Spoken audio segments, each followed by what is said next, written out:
You got into the safety business because you wanted to protect people, but somewhere along the way the job started controlling your time, your schedule, your priorities, even your income potential.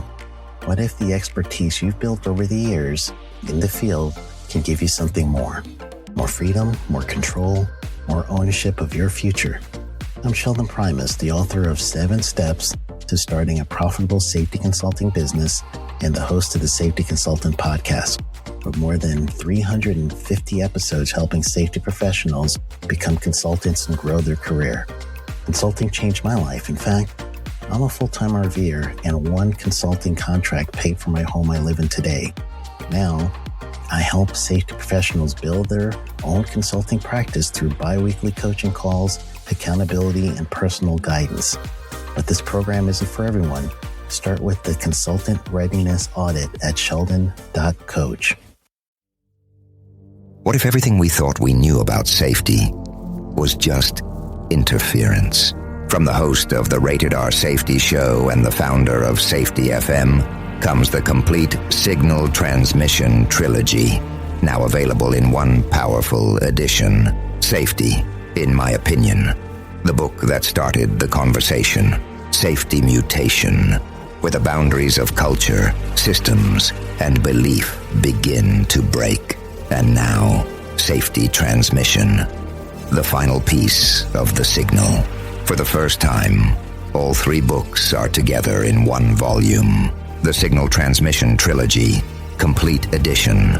This isn't just about compliance. It's about consciousness. It's about decoding the way we think, lead, and live, inside and outside the system. Whether you've been following the signal since the beginning or you're just now tuning in, this is the version to own. Search Signal Trilogy on Amazon or visit safetyfm.com to get your copy now.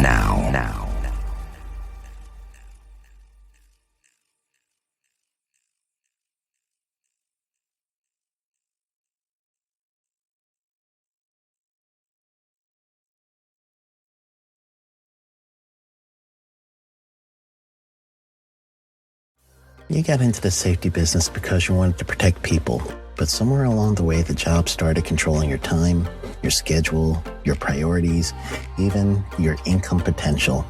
What if the expertise you've built over the years in the field can give you something more? More freedom, more control, more ownership of your future. I'm Sheldon Primus, the author of 7 Steps to Starting a Profitable Safety Consulting Business and the host of the Safety Consultant Podcast, with more than 350 episodes helping safety professionals become consultants and grow their career. Consulting changed my life. In fact, I'm a full-time RVer, and one consulting contract paid for my home I live in today. Now, I help safety professionals build their own consulting practice through bi-weekly coaching calls, accountability, and personal guidance. But this program isn't for everyone. Start with the Consultant Readiness Audit at sheldon.coach. What if everything we thought we knew about safety was just interference? From the host of the Rated R Safety Show and the founder of Safety FM comes the complete Signal Transmission Trilogy, now available in one powerful edition. Safety, in my opinion, the book that started the conversation. Safety Mutation, where the boundaries of culture, systems, and belief begin to break. And now, Safety Transmission, the final piece of the signal. For the first time, all 3 books are together in one volume. The Signal Transmission Trilogy, Complete Edition. This isn't just about compliance. It's about consciousness. It's about decoding the way we think, lead, and live, inside and outside the system. Whether you've been following the signal since the beginning or you're just now tuning in, this is the version to own. Search Signal Trilogy on Amazon or visit safetyfm.com to get your copy now.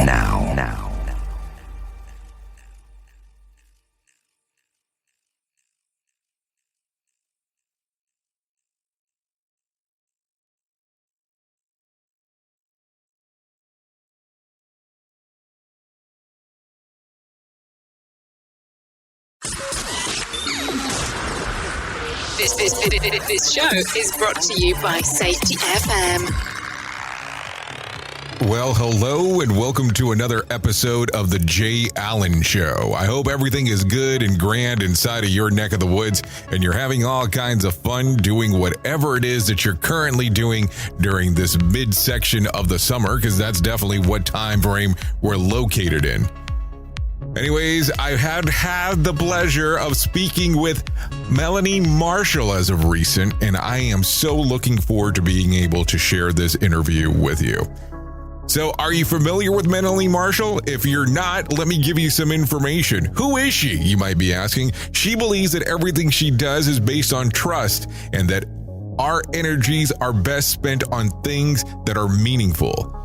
She had multiple roles as a military veteran, personal trainer, public servant, service delivery executive coach, and leadership advisor. The common skill across of these is the ability to build healthier organizations, teams, and people. As someone who frequently gets parachuted in complex cultural challenges, she understands the care, effort, and persistence needed for positive and sustainable change.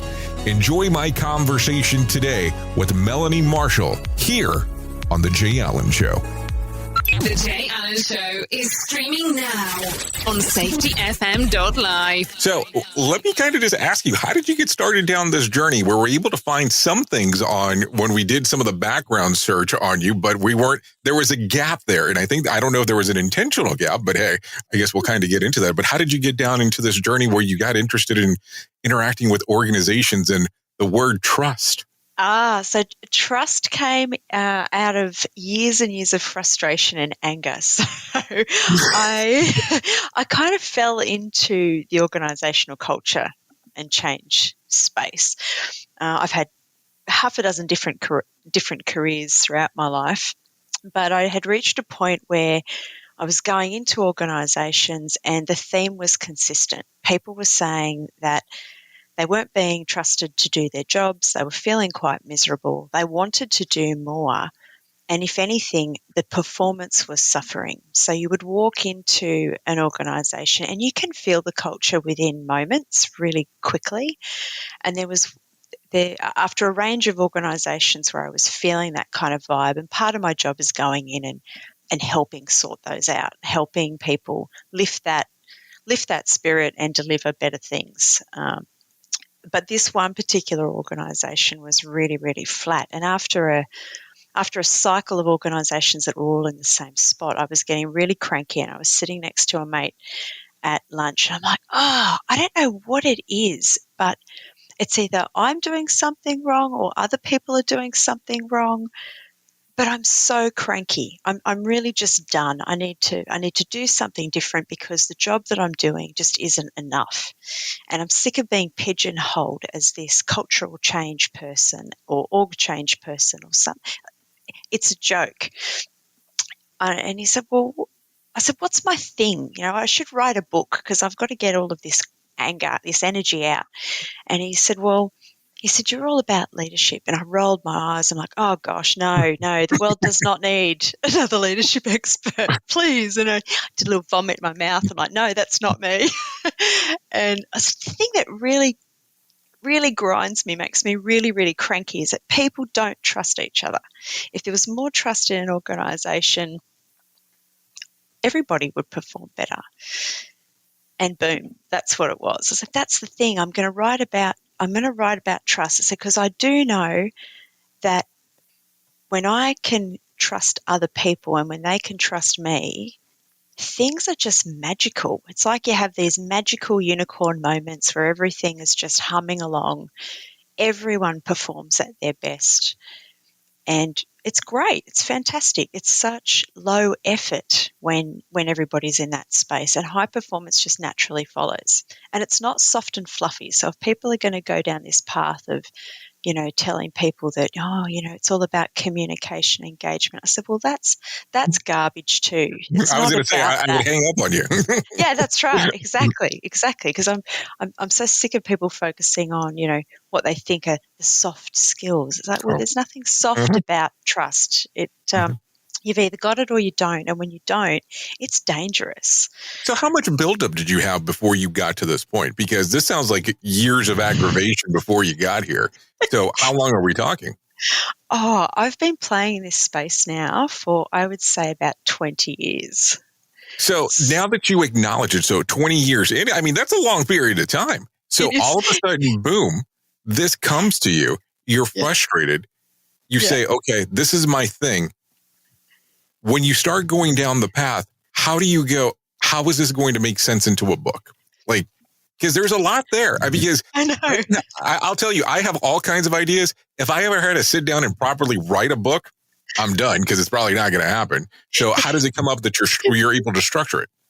Well, that was, I have the same problem. I've got so many different ideas. I couldn't narrow in down to one. So when I came up with trust, I'm like, whoa, I've picked like a really little word with a hell of a lot of meaning in there. There's a lot of things that you can go down. So I read everything that I could find first about trust. So lots of different books. I also signed up to the Oxford Review, where they do summaries of academic research. I'm not an academic. I can't talk like that. I can't be like that. But they do find ways to come up with some real gold. So I'm like, well, what I do has got to be sort of evidence-based, because it can't just be my idea or me writing in anger here. So I need some grit behind it. So I joined up the Oxford Review, read a lot of their research summaries, read every book that I could find, listened to podcasts, tried to find other people who had given a practical guide around how to actually build trust. And I couldn't find any that I connected with.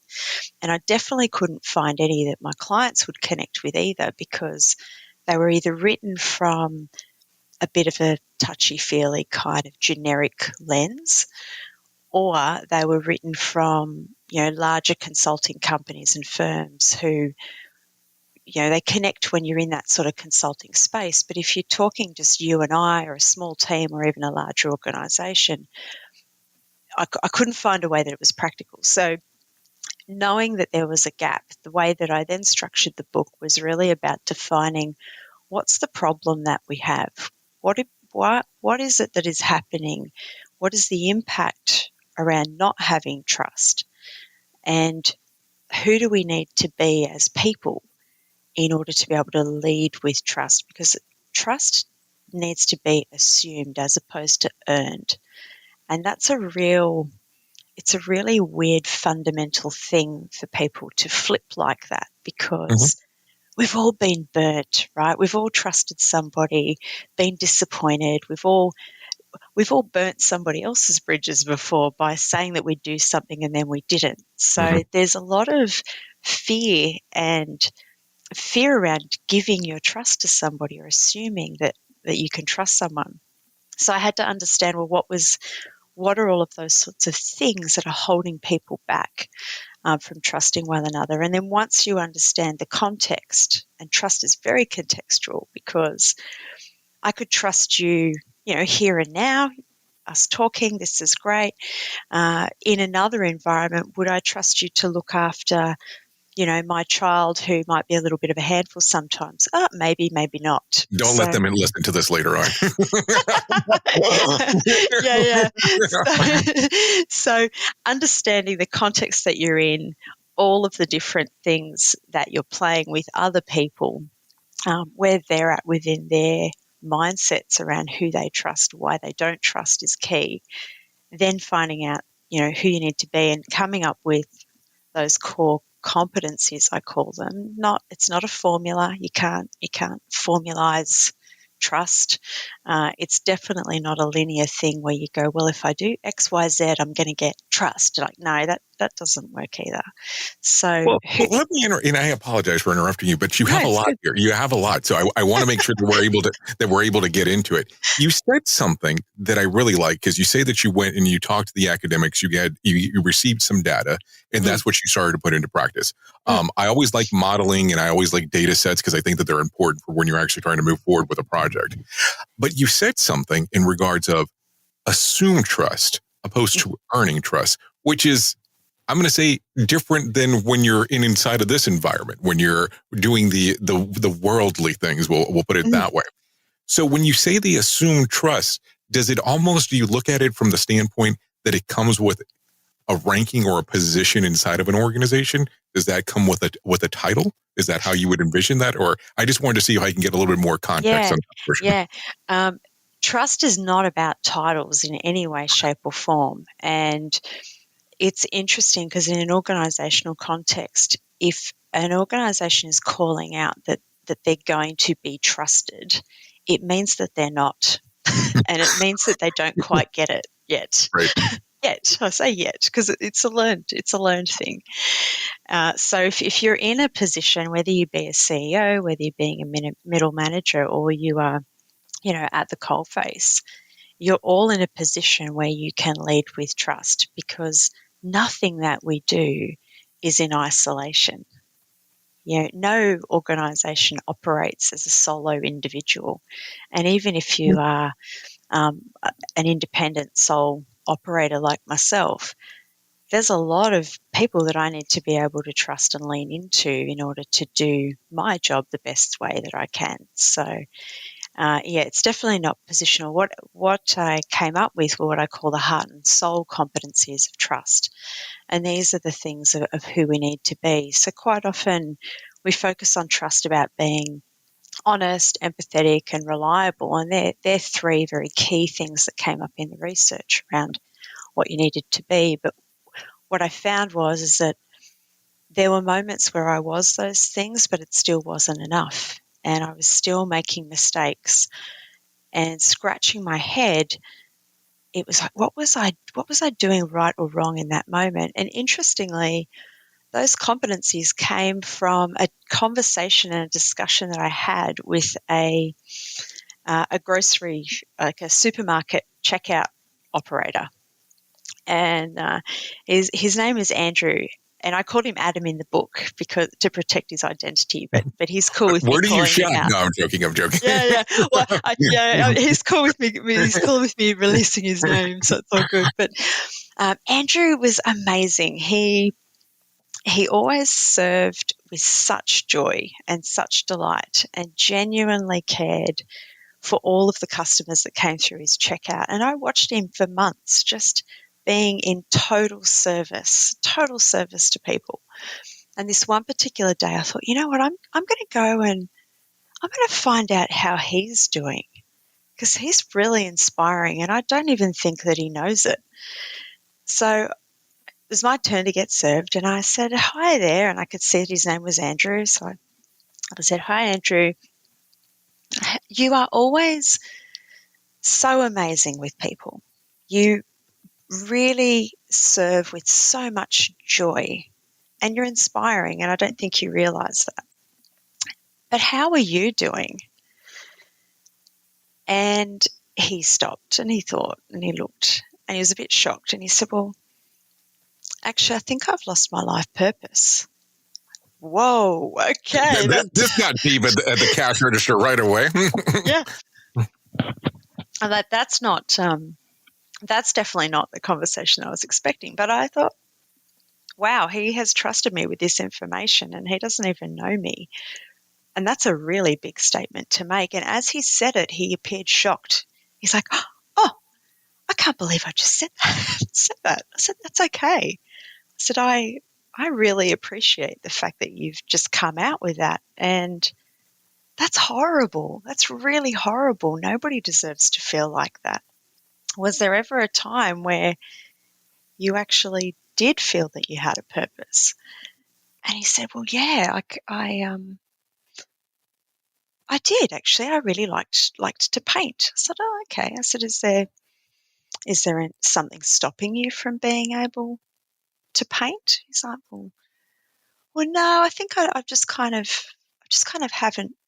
let other things get in the way. So is it possible that you could potentially pick up a paintbrush again, or if you got something that, might be inspiring to be able to paint? He's like, oh, I've got a whole box of photos and I can pull those out. And you could just see the light returning to his face again. Now, there's a long jump between having lost your purpose and all of a sudden picking up a paintbrush. So it's not that simple, and I get that. And I'm certainly not saying that it is. So, of course, I'm going to have to ask, are there other people standing in line as this conversation's going on? Because you know how people always get inside of the lane. They're like, what's going on here? Yeah, come on, girl, hurry up. I want to get my groceries done. Yeah. Now, we were lucky because there wasn't anyone behind me at the time. But as we were sort of wrapping up the conversation, he was finishing my groceries. There wasn't a pause. It was all happening as he was, scanning my groceries. And I'd say the whole conversation interaction all happened within probably about 3 minutes. But it was amazing. As we were wrapping up the conversation, somebody else came in. So we didn't hold anybody up, which was good. But at the end of it, he had made a commitment, and he said, I'm going to have a look at my photos and see what I can come up with. I said, well, I really like that, and would it be okay if I asked you about that next time I saw you? And he's like, yeah, actually, yeah, that'd be good. That'd be good. So every time I went and got my groceries, I would sort of swing past and Andrew would serve me. And we ended up having this love-hate relationship because he would hold me accountable to things as well. And he's like, well, if you're going to hold me accountable to something, I'm going to make sure you're training and you're exercising and you're doing all of this other stuff. I'm like, okay, all right. And we used to laugh and giggle because there were days that I would sort of go, oh gosh, I don't want to see Andrew because I haven't done my stuff. And he would be the same. We'd go, oh, I don't want to see Melanie because she'll hold me accountable, and I haven't picked up my pencil yet or started drawing. But the fascinating thing about all of that is that prior to that one day, that conversation, I'd asked my husband, Anthony, what is it that I do? Because people always tell me stuff. Like, it's just a thing. He's like, well, it's just a thing. It's just hold on. Did he pause or did he give you an answer right away? I would be very timid about being asked this by my wife. So I just want to figure out, did he do the right thing here? Yeah, well, he always does the right thing generally. Generally. Okay, but we need to save this clip later on. I'll remember this. Well, it just doesn't surprise him because it doesn't matter where I go. People I don't know how I do know how it happens now, but at the time I didn't. I said, what is it that people just tell me their life stories and stuff that they've never told anybody else? I said, there's something that I do that I don't know what it is. And if I can bottle that up and write it in a book and show other people how they can also do this, I think that'd be really powerful because it'd be practical and it'd help a lot of people. And he said, oh, babe, that's just who you are. I'm like, oh, gosh, that's beautiful, but really unhelpful. So I'd had that conversation beforehand, and I'm kind of jumping around in the story here. But back to Andrew. After I'd had the conversation with Andrew about him losing his purpose and then identifying something that could help him get back on track, I got in the car and I just burst into tears. Just totally broke down into tears because just being able to connect with somebody in that way that you've never known and to be really, really have that level of insight face to face in an unexpected way and to be able to handle it and not get freaked out about it and to be inspired yourself, that's magic. You can't buy that. You can't manufacture it. You can't. It's not positional. Right. It's totally human. But you almost have to be open to this. There has to be an openness because you could have been more along the lines during the time. Oh no, I need to make sure that my list is here. I got other things going on. How I'm going to pay for this, is it already set up and so on. But you were open to, not that you had the expectation that this was going to be the conversation, but you had an openness and you decided to take a risk. Even how you started off the conversation. That's right. Well, trust. Risk is a really good word because trust is incredibly risky. There are so many uncertainties in it. You're putting yourself out there, and you're being vulnerable for somebody else. He was being vulnerable for him. I was being vulnerable for myself because, like, what if I had opened up some massive can for him and I didn't know how to put the lid back on. How do we close it back up? Yeah, that's right. Oh, I can't deal with this. Close it back up. But when I got into the car and when I reflected, I burst into tears, and I'm like, oh my goodness. And the words heart and soul popped into my head, and it's an acronym for all of the things that in that moment both Andrew and I gave one another. So we gave each other honesty, empathy, reliability. We gave each other an openness, like you said, and an understanding of who we were within that moment and who we wanted to be. We had a lasting focus to the conversation. It wasn't just like, hurry up, I want to get X done in order to achieve this. There was a you're going to be part of an interaction, whether or not it's somebody that I'm always going to see every day. I'm not going to say you want to skip down the hands and do that with everybody, but certainly the conversation was one of, eyes on the horizon, what would be the greater good here from this conversation, and then having that sincerity and also being accountable for one another created a different sort of partnership, and took what could have been a very random interaction of, how's your day? Good. How's the weather? Good. But we have those automatic responses, I think, when we go to work. It's right.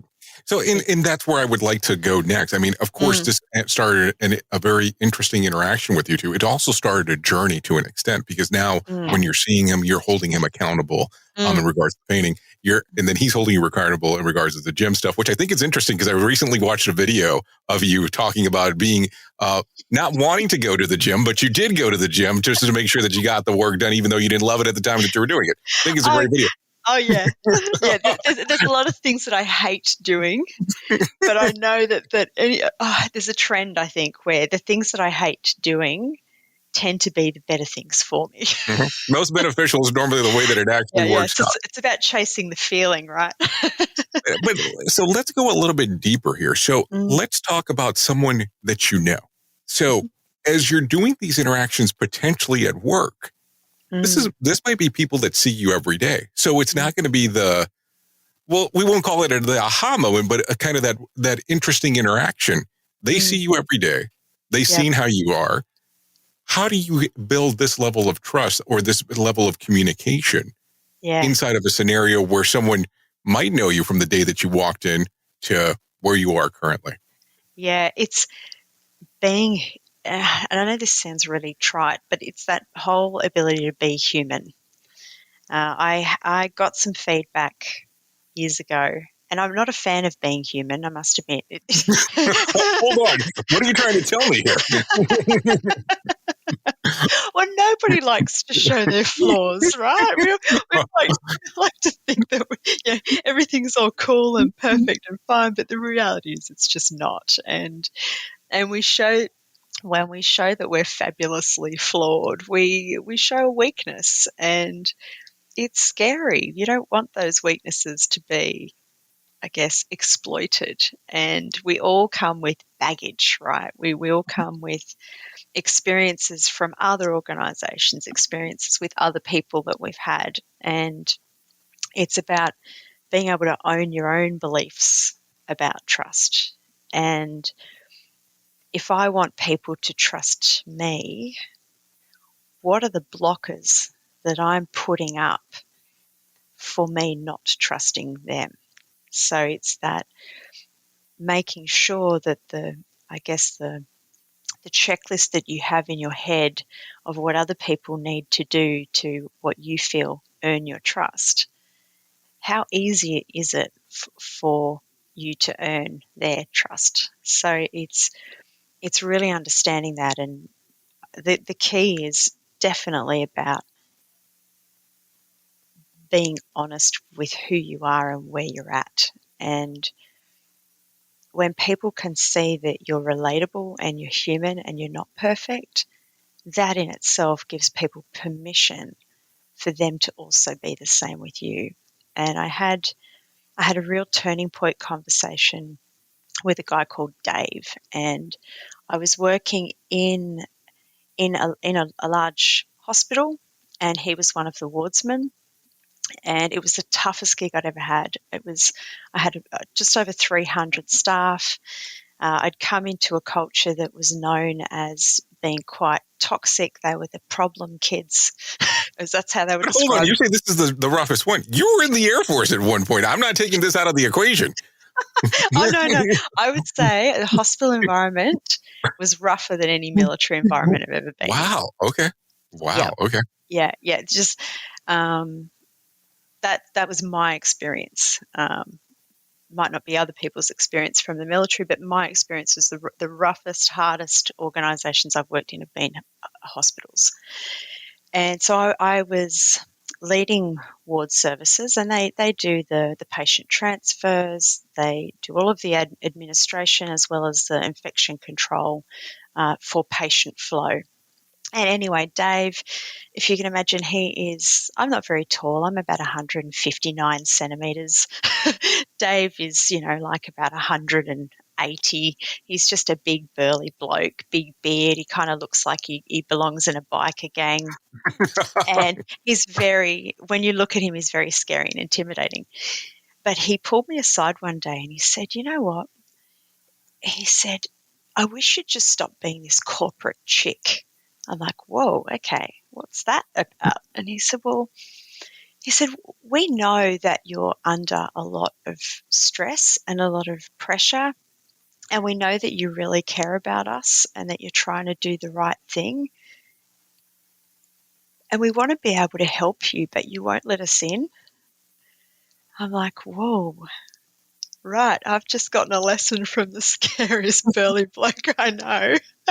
So how do you take this at this time? Because this has to be very interesting.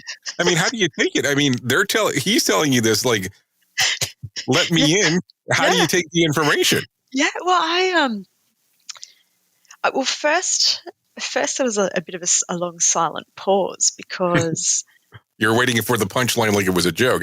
I would imagine at first, right? Well, it was the shock of it. It was just, wow. I thought that I was being this really good, solid leader. I thought I was doing the right things for people, and we were making a difference. I knew I was making a difference. We were getting some really good traction. We were getting more funding to better support the staff. We were getting equipment replaced that had been broken. We were addressing some very significant risks in how they were working and things that they were doing that were, putting their own health and safety at risk. We were pulling all of those things together, but the stress and the pressure of that was taking its toll on me, and I was really burning out fast. So at this time, I was really quite vulnerable to that. And when Dave said that, I was just shocked because I never saw myself as somebody who was this corporate robotic chick, like I just didn't. It was so far removed from who I was as a person deep down inside, and certainly it was very far removed from the vision or my intentions as somebody who wanted to be, respected by them and I guess seen as a leader. And I mean, leadership is not positional either. It's the people around you who decide whether or not you're a leader. And I wanted to be a leader for them. And in that moment, I realized that I was, in some ways, I had been failing them and I'd been failing myself. And it was hard. And once I got over that initial sort of shock and that initial reflection of, oh, crap, I'm not who I thought I was, or at least that's not who I'm being, which is more to the point. It's about being somebody who is inspiring. I realized that I'd been given an incredible gift, and Dave had just totally freed me in that moment. I really was able to take a step back and go, well, I'm not responsible for the organisation's culture. I'm not responsible for lifting 300 people out of what would be described as nothing less than a cultural depression, which is where they were at on the employee satisfaction and culture scale, we're all in this together, and I'm robbing them opportunities to be able to create something amazing here. And that means I don't have to do any of this stuff alone. How cool is that? So in that moment, he gave me a gift. And from that time, I then started doing things differently. I let people in. I walked the floor differently. We shared more of ourselves and what was happening outside of the work life as well as what was in the work life. And when I did that, everyone became more open. We walked side by side. People told me things that they knew they might get in trouble for. but let's talk about that for a second, because how does the transformation occur? Because I would imagine you have to have the initial shock. It's the initial shock moment, even though it's a gift. It's an initial shock. Oh yeah, it hurts. It has to hurt, because somebody has to be authentic with you, and they're willing to be open and honest enough to say, "Hey, this is what's going on." So you have that initial shock. Yes, I know the pause, but it's not. We're not shooting on all cylinders momentarily afterwards. No. How long are you reflecting before you say, "I know internally I need to change"? Yeah, well, because of my background, I can flip very quickly on that. So if you think, by the time that moment had come, I probably had about between 10 to 15 years worth of executive coaching, life coaching, or psych type experience under my belt. So once you kind of know that stuff, you don't unknow it. And I know exactly what you mean. Yeah. So for me, it doesn't take very long to get an insight and go, whoa, okay, right, let's turn that around at rapid pace.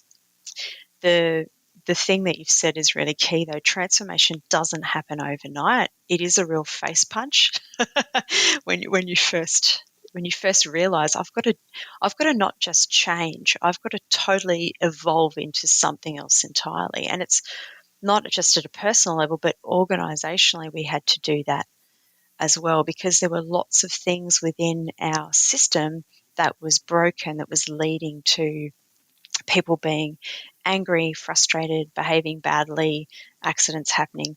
We had to look at everything from a whole system perspective. So whether for any kind of a transformation, whether it be you yourself, like me, I want to go on a personal transformation, whether it's a team, whether it's a large organization, you've got to look at all of the components within that, within yourself, within your team, within your organizational culture, to go, well, what are all of the drivers? What are all of the practices that we use? How do we think? How do we be?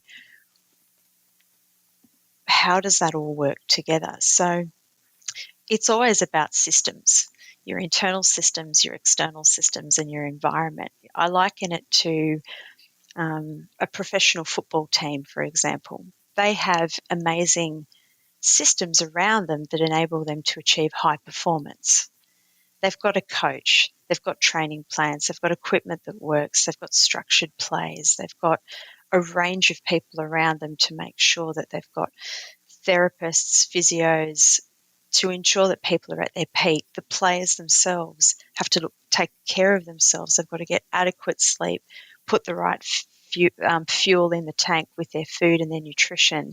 They've got to do the work on their own game consistently, even when they don't want to, day after day, to make sure that when they show up as part of a team, that they are the best version of themselves that they can possibly be in that moment. And if you think about an organization being many teams, if everybody had an approach to being a high performance player, the whole team would be a hell of a lot more successful, and that bottom line would be a lot better.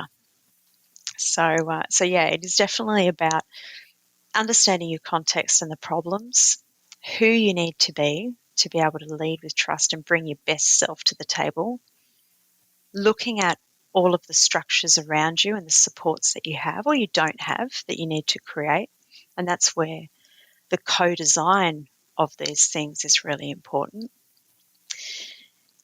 And then putting that into action so that people truly are connected, clear around what they need to do, and then committed, even in the days where you don't want to do it. Because motivation is waning, that ebbs and flows. But being really connected to why you need to transform and working on the how together and being able to lift one another when, everyone's motivation is not always going to be high. Some will be high, some will be low, some will be in between. When you can all be reminding each other of why this is important, why what you do matters and contributes to the whole, that's when everyone owns the success, just as much as everybody owns when you trip and fall too, and they're there to pick you up. So how do you get to that point inside of an organization? Because I think that that's really going to be a key element here. Because I would love to say, okay, let's read a book and that's it. I wish it was that simple, but you know that that's not the case. That's but right. How do you get to that point? Because you're establishing, to an extent, personal relationships. It's opening up to your coworker. It's opening up to your team members in regards of actually having those deeper conversations. Besides that, hey, maybe the work that we do is not the greatest on the planet, but we have something that we kind of coexist in. So let's talk about some things that we might have some common interest. I mean, let's just be realistic. Not all work is glamorous. Some of it is just not great, but we have some common practices, or we also might have some common interests. So how does those things actually occur? How do you start developing those relationships? Yeah, well, when you really get in and you understand what's broken, when people know that when they're in that pain point and they're working through those painful things day in and day out, chances are they also know how to fix them, but they're not given the opportunity to. So it's understanding and doing like a bit of an assessment around, well, what isn't working for us right now? What is holding us back? Because there's a very big gap, what I call that transformation gap between the aspired vision and the actual reality. So it's one thing to have the strategy and the plan. That's good. That's your first tick. This is where we want to go. But really getting down into that current reality. And if you've got the opportunity, or you can, a cultural assessment. So it's worth investing in an org culture assessment. It's worth investing in doing deep dives around, okay, if we've found that this process isn't quite working, or there are more injuries that are occurring, for example, in this particular team, or there are customers or patients or clients who aren't happy with the level of service that they're getting, that's something that we need to do a bit of a deep dive on, and we need to look at what is the employee journey in that space, what is the patient or the customer journey in that space, and then you start pulling down into all of the processes, the systems, and the people that are involved. Once you understand that, then you can have the conversations with everybody that's involved in that process to say, what's good, what is it that you need to keep hold of, because it's not all bad. What could be, what needs to stop? Just bang, get rid of it now. And what could be better? And when you work on those things together in partnership with the people involved, then you can create those things. So the co-creation of it is key. And as far as, reading books, reading research, doing all that sort of stuff, sometimes it's about getting an external person without an agenda. And trust is about not having an agenda, by the way. That's pretty key. Oh, yeah. Getting somebody external who isn't part of your world to look at it and go, why do you do that? Or how do you do that? Or what would happen if you stopped here? And asking questions that you would have not thought about before. And it really surprises me when organizations say that, they want peak performance, they want quality, they want this.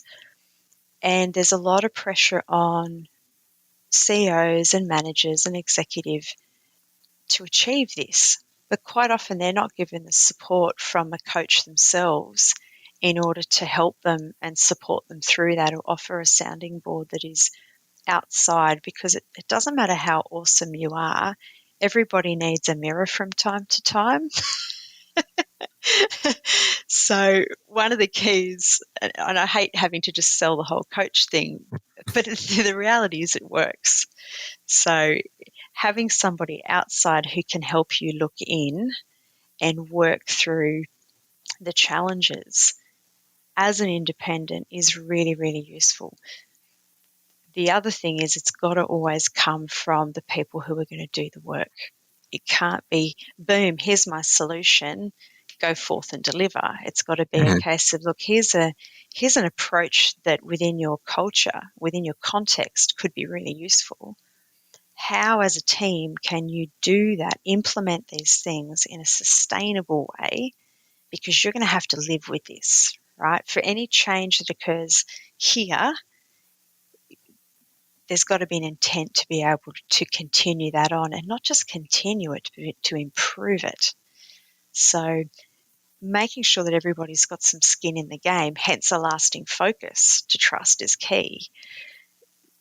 You're not going to get the transformation if everybody's kind of just like stepping back, looking and waiting for, the bright, shiny consultants to come in and make the magic wand, because that ain't going to work, right? What? It doesn't work? No, but here's my question to you, because it becomes kind of a weird spot, especially for some coaches. Some coaches shy away because they know that, hey, this company's paying for my services.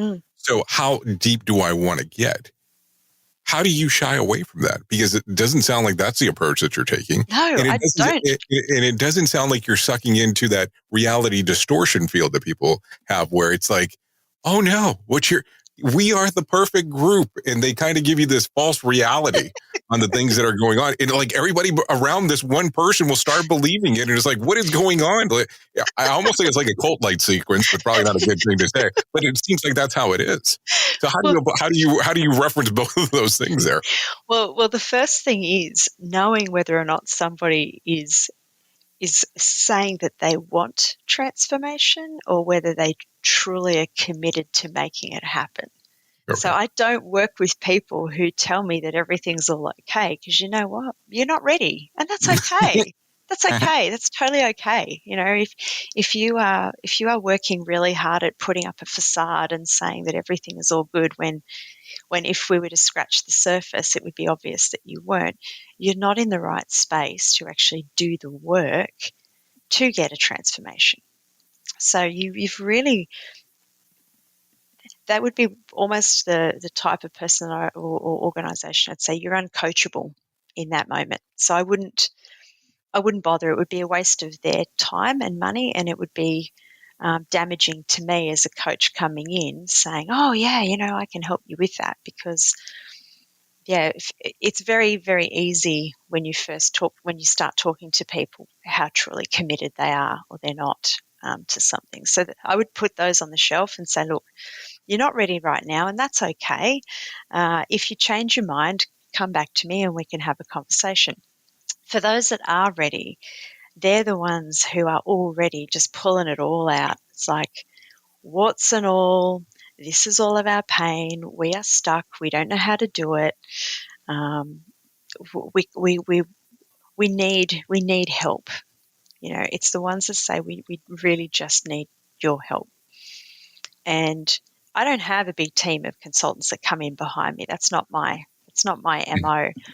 I come in with the notion of, well, if we can't build your internal capability and build your own skill sets and your own confidence and trust within yourselves to be able to do this, none of this is going to work anyway. Any kind of fly in, fly out, it's just a Band-Aid fix. So if you want that, go to another area. I'm not the person for you. Yeah, I'm not the person for you. But if you are willing to do the work, well then, yeah, we've got an opportunity. And there is no other way to approach transformation. The reality is it is hard. It's hard work. It's faith in the unseen. It's doing stuff that you're doing in the hope that it'll work because you've never been there before. It's a vision thing that you've got, but you haven't achieved it yet. So there are going to be times where you're going to be testing and adjusting. You've got to be experimental. You've got to identify, well, what are the safe fails? And let's just have a go. Let's create an environment where we make it fun by just having a crack, because let's face it can't get any worse. So quite often it's about making sure that it can't get any worse. And we're at the lowest portion of the bottom of the barrel. We're not getting any further down. Yeah, that's exactly right. So I think the short answer to your question is we've got to make sure that you're at the bottom of the barrel. When you're at the bottom of the barrel, it means you're going to do anything that you need to do to be able to climb back out, right? Or you exit, and that's the other thing, and that's okay too. It's not for everyone. So when you're going through these efforts, you are going to lose some people because it's just not what they want. It doesn't match who they are. It doesn't match what they're suited for anymore, and there are ways to be able to respectfully and gracefully help them move into something that is better suited for who they are and for what they bring to the table. But for those that are still there and ready to do the work and they're really committed to it, it can be quite fun, because when you do accept the reality, when you do acknowledge that, yeah, you're in a culture right now, you're in an organization that is just has bucket loads of distrust, right? There's stuff that's just fallen off everywhere. You're all miserable, and that really sucks, and it can't get any worse. So what have you got to lose? And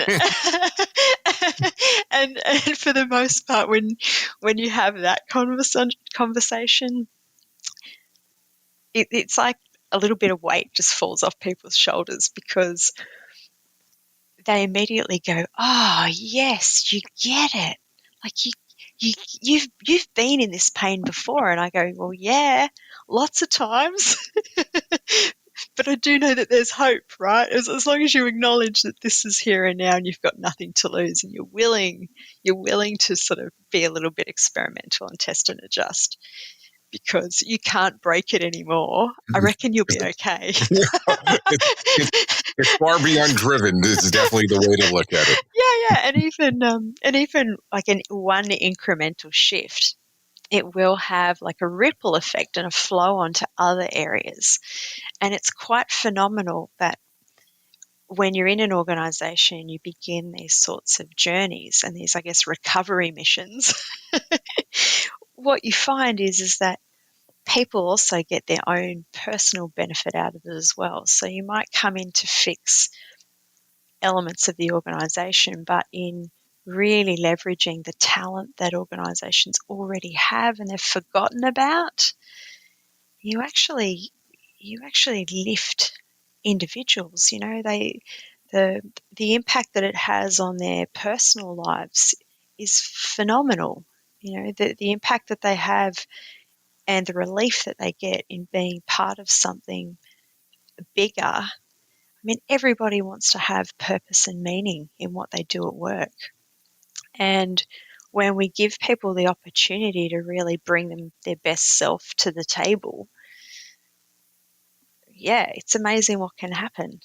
And I really feel that, and that's part of, you know, why I wrote the book, is that I think that we hire brilliant, amazing people. That's why we hire them, right? We hire them to fix problems, to help us grow, help us deliver better services. And then somewhere along the way, we forget that they're brilliant and we try and make them fit into like a little box with too many rules, too many structures. And yeah, sure, there are all things that we have to do in order to comply to certain things. But there's a hell of a lot of things that we could do very flexibly that we forget. And that's where there's an opportunity for people to be creative. And I think that sometimes as leaders, we tend to forget that for sure. Now, Melanie, if people want to know more about what you have going on and about your book, where can they go to find out more information? MelanieMarshall.com.au. Thank you very much. I really do appreciate you coming on to the show today.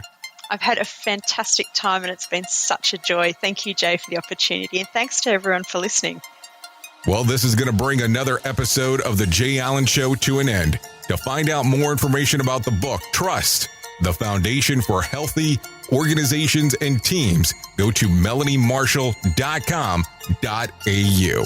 To find out more about what we have going on here at Safety FM, you can always go to safetyfm.com, download the apps that are available as an Alexa skill, the Google Play Store, or from the Apple Store itself. You can download all these apps, take a listen to our streaming service 24 hours a day. If you want to get a little bit more involved on our video on demand service, you can always download Safety FM Plus, which is available on all formats. You can just type in Safety FM Plus on your web browser or into your favorite store, and you'll be able to find it there.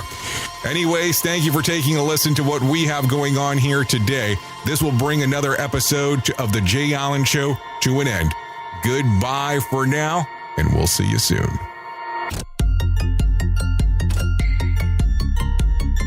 Want more of The Jay Allen Show? Go to safetyfm.com. The views and opinions expressed on this podcast are those of the host and its guest and do not necessarily reflect the official policy or position of the company. Examples of analysis discussed within this podcast are only examples. They should not be utilized in the real world as the only solution available, as they are based only on very limited and dated open source information. Assumptions made within this analysis are not reflective of the position of the company. No part of this podcast may be reproduced, stored in a retrieval system, or transmitted in any form or by any means, mechanical, electronic, recording, or otherwise, without prior written permission of the creator of the podcast, Jay Allen. You got into the safety business because you wanted to protect people, but somewhere along the way, the job started controlling your time, your schedule, your priorities, even your income potential. What if the expertise you've built over the years in the field can give you something more? More freedom, more control, more ownership of your future. I'm Sheldon Primus, the author of 7 Steps to Starting a Profitable Safety Consulting Business and the host of the Safety Consultant Podcast, with more than 350 episodes helping safety professionals become consultants and grow their career. Consulting changed my life. In fact, I'm a full-time RVer, and one consulting contract paid for my home I live in today. Now, I help safety professionals build their own consulting practice through bi-weekly coaching calls, accountability, and personal guidance. But this program isn't for everyone. Start with the Consultant Readiness Audit at sheldon.coach. What if everything we thought we knew about safety was just interference? From the host of the Rated R Safety Show and the founder of Safety FM comes the complete signal transmission trilogy, now available in one powerful edition. Safety, in my opinion, the book that started the conversation. Safety Mutation, where the boundaries of culture, systems, and belief begin to break. And now, Safety Transmission, the final piece of the signal. For the first time, all 3 books are together in one volume. The Signal Transmission Trilogy, Complete Edition. This isn't just about compliance. It's about consciousness. It's about decoding the way we think, lead, and live, inside and outside the system. Whether you've been following the signal since the beginning or you're just now tuning in, this is the version to own. Search Signal Trilogy on Amazon or visit safetyfm.com to get your copy now.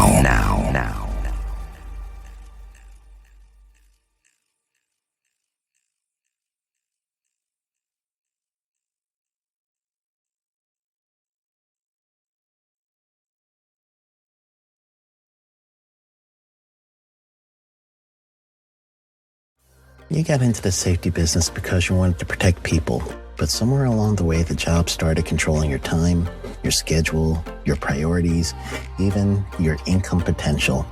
What if the expertise you've built over the years in the field can give you something more? More freedom, more control, more ownership of your future. I'm Sheldon Primus, the author of 7 Steps to Starting a Profitable Safety Consulting Business and the host of the Safety Consultant Podcast, with more than 350 episodes helping safety professionals become consultants and grow their career. Consulting changed my life. In fact, I'm a full-time RVer, and one consulting contract paid for my home I live in today. Now, I help safety professionals build their own consulting practice through bi-weekly coaching calls, accountability, and personal guidance. But this program isn't for everyone. Start with the Consultant Readiness Audit at sheldon.coach. What if everything we thought we knew about safety was just interference? From the host of the Rated R Safety Show and the founder of Safety FM comes the complete signal transmission trilogy, now available in one powerful edition. Safety, in my opinion, the book that started the conversation. Safety Mutation, where the boundaries of culture, systems, and belief begin to break. And now, Safety Transmission, the final piece of the signal. For the first time, all three books are together in one volume. The Signal Transmission Trilogy, Complete Edition. This isn't just about compliance. It's about consciousness. It's about decoding the way we think, lead, and live, inside and outside the system. Whether you've been following the signal since the beginning or you're just now tuning in, this is the version to own. Search Signal Trilogy on Amazon or visit safetyfm.com to get your copy now.